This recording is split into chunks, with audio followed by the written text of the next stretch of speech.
अस्सलाम वालेकुम। आज का सेशन जो हम शुरू करने वाले हैं उसमें कुछ लास्ट का जो सेशन था उसकी चीज़ें अब वापस से देख रहे हैं। Now let's at look at smile hums which we couldn't discuss yesterday. So a smile comes there five special इसमें that commonly appear as मुदाफ। ये कुछ स्पेशल इसमें हैं जो मुदाफ के तरीके से appear होते हैं। They are special in that way when they appear as mudaf they do not show their status though through an ending sound. So they are appear they will appear as a mudaf but they won't show uh, through their ending sound, but they do not show their status through ending sound, like उनकी ending sound जो होती है उससे वो अपना status नहीं show करते।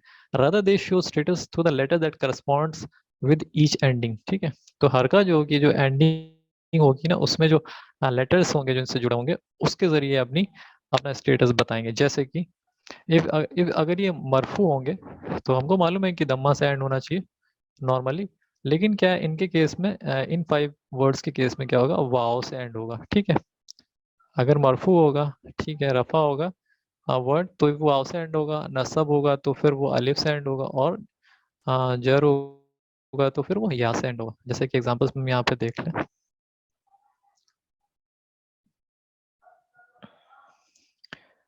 ठीक है, रफा यहाँ पे अबू आप देखें, फादर, अबू उनका लाइट है, नहीं यहाँ पे आप देखें रफा फॉर्म अबू है और लास्ट में वाव आ रहा है। ठीक है, तो आप समझ जाए कि ये रफा है। अगर अलिफ आ रहा है आप देख लें ये नसब है, और अगर या आ रहा है तो ये जर है। So look at this chart. If you see that the word is ending with wow, then it is in rafa status, and if it is coming with an ending of alif, then it is in a sub status, and if it is coming with an ending of ya, then it is in jar status. ठीक है, तो सारी condition में अगर आप देखें तो वाव में अगर एंड हो रहा है तो रफा है, अलिफ में एंड हो रहा है तो नसब है, या में एंड हो रहा है तो वो जार है। ठीक है,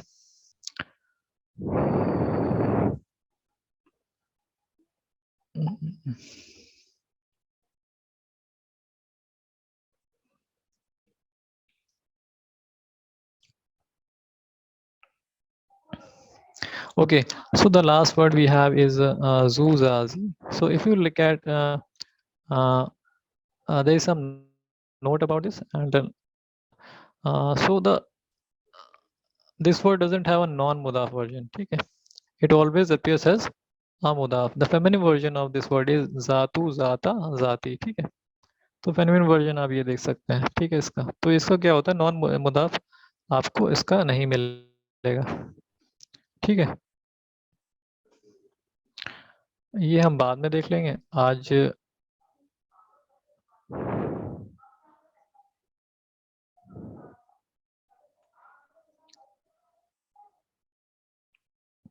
ये और आज देख लेते हैं, देन विल क्लोज, कि जेंडर अब कितने टाइप के होते हैं। तो 6 कंडीशंस होती हैं। वेरी फर्स्ट थिंग इज कि जेंडर फाइंड करने के लिए आप फीमेल को पहचान लें, तो अगर ये कंडीशंस में मीट होती हैं तो फीमेल कैटेगरी में आ जाता है वर्ड। अदर देन दैट आप जान जाएंगे कि वो मेल है, मेल वर्ड है। ठीक है, so if you want to know whether the gender of a word is male or female, then you'll have to look at these 6 conditions. If the word is falling under these conditions, then the word is feminine. Other than that, the word will be obviously masculine। ठीक है, तो आप पहली चीज देखें biological feminine. ठीक है, जैसे कि मदर हो गया, सिस्टर हो गया, और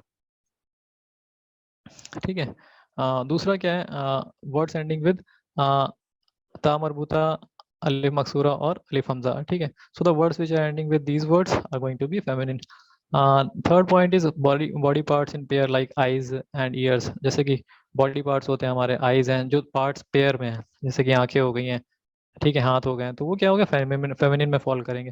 then comes specific names of places. Specific names मतलब मक्का, ठीक है, इजिप्ट, तो ये specific names will also follow in the feminine category. And the fifth point is non human plurals like books.